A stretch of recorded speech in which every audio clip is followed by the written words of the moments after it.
compensation plan, the teachers moving up the step. Teachers account for 49% of our staff. The cost of that step was $2.5 million. That's in the budget, and that is there. It's in the plan right now. So what we're proposing right now is a one-time supplement for non-teaching positions. It's not in the budget right now, but we do think we have the financial capacity. It would impact approximately 20 employees. The estimated cost in total is $2.2 million, and I'll show you some breakdown on that here in a moment. So what's the criteria? So this is a very important. This is a very important slide because it establishes what the employees have to do to qualify.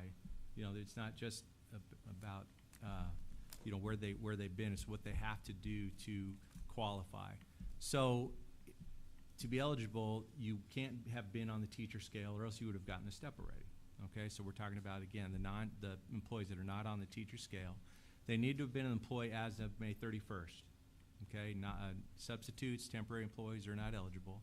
They must remain on staff as of September 15th, and that's the qualification. Full-time employees, and what I mean by full-time employees, it's not necessarily 40 hours a week. There's a lot of employees, bus drivers, cafeteria workers, others like that, that don't get 40 hours a week, but they are benefit eligible. We consider them to be full-time employees. So that's why I have that caveat there in terms of benefit eligible. They would receive a $500 supplement, and then part-time employees would receive $250. So just to see the breakout there, you can see you have administrative workers, facilities, and on down. We've broken this out by the cost to the general fund, cost to child nutrition, and then other funds includes all federal funds and extended learning as well. So you can see the total for all funds would be $2.2 million. There's a lot of breakout there, so I could just make a couple comments. Administrative doesn't necessarily mean just administrative exempt staff. Administrative includes a lot of hourly folks, paraprofessionals, that are paid on a salaried basis. That's just the way that they're classified in HCM. So slicing and dicing this to really look at things hourly versus non-exempt isn't particularly an easy endeavor with our current system.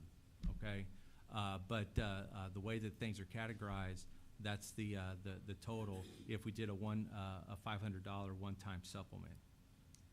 I was also asked to look at what would be the cost of a 1% increase, you know, for the non-teaching staff. So if we did a 1% increase as opposed to doing a supplement, so you can see that the overall cost is lower.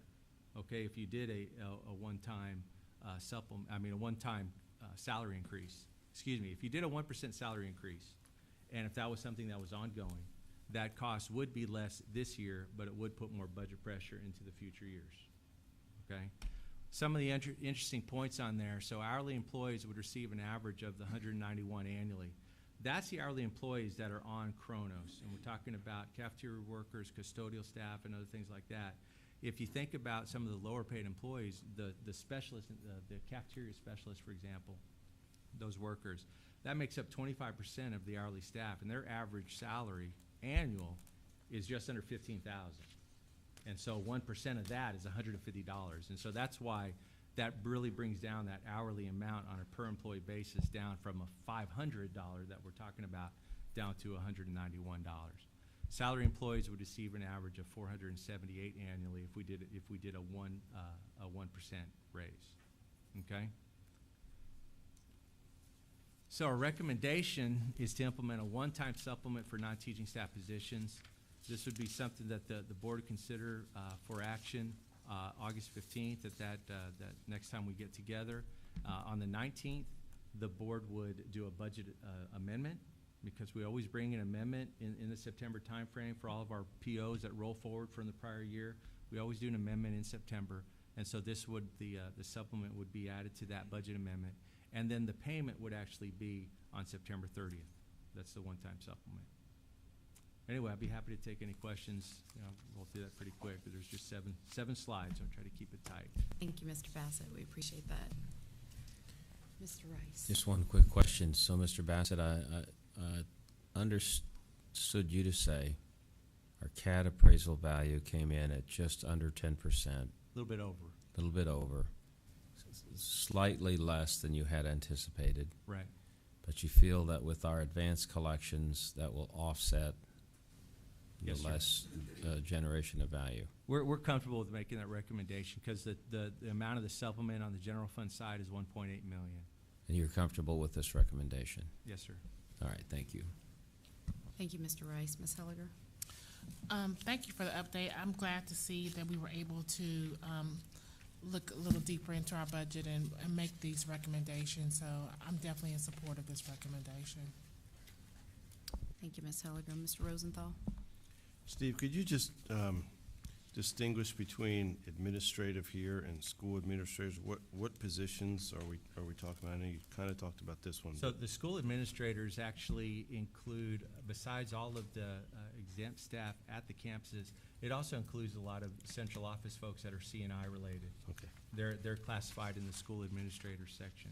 And maybe because their qualifications are similar, but we're talking about stuff that was set up in the HCM system back in 2007, and I don't think it's been modified since then in terms of classifying employees. Okay, thank you.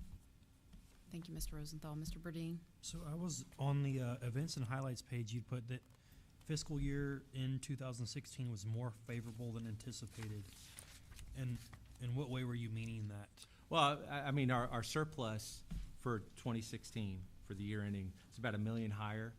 Okay, the numbers aren't finalized and the auditors are coming in later, but we did better overall as a district, and so that adds to the fund balance. And because this is a one-time payment that is pretty much just done out of fund balance. And so we think we can absorb the 1.8 million and still maintain our strategy to stay within board policy of the 3 months of fund balance matched up against the expenditures. Thank you for your presentation. All right, thank you, Mr. Bassett. I agree with Ms. Helliger. I'm glad we looked at this and were able to do this for these employees this year. Thank you for looking at that. Now can we go to closed session? I think we're done.